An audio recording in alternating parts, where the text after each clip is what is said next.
សួស្តីបងប្អូនទាំងអស់គ្នាខ្ញុំគឺជាអ្នកផ្សាយអេស៊ុននីនៃក្រុងសង់ជូដែលនាំមកជូនព័ត៌មានចម្រុះអំពីសង់ជូ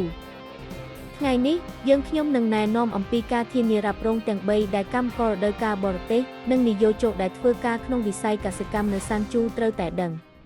ថ្មីនេះនៅតំបន់ជនបទបទបញ្ញត្តិពាក់ព័ន្ធត្រូវបានអនុវត្តថ្មីដើម្បីធានាបរិយាកាសការងារមានស្ថិរភាពសម្រាប់កម្មកររដូវកាលបរទេសបទបញ្ញត្តិនេះត្រូវបានណែនាំដើម្បីការពារបញ្ហាមិនបង់ប្រាក់ខែដល់កម្មកររដូវកាលបរទេស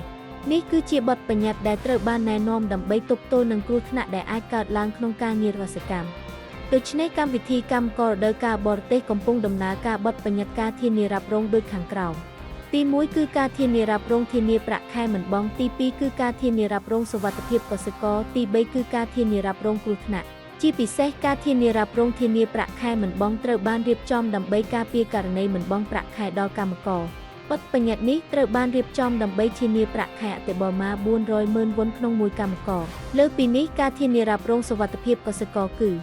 ការធានារ៉ាប់រងសម្រាប់គ្រោះថ្នាក់ឬរបួសដែលអាចកើតឡើងក្នុងការងារកសិកម្មដើម្បីការពារថ្លៃព្យាបាលនិងសុវត្ថិភាពរបស់កម្មករការធានារ៉ាប់រងគ្រោះថ្នាក់ក៏នៅពេលកម្មកររងរបួសឬមានគ្រោះថ្នាក់ក្នុងពេលធ្វើការដើម្បីទទួលបានការបង្វិលសងយ៉ាងឆាប់រហ័ស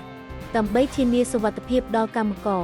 បទបញ្ញត្តិនេះអនុវត្តចាប់ពីកម្មកររដូវកាលដែលចូលប្រទេសតាំងពីថ្ងៃទី15ខែកុម្ភៈឆ្នាំ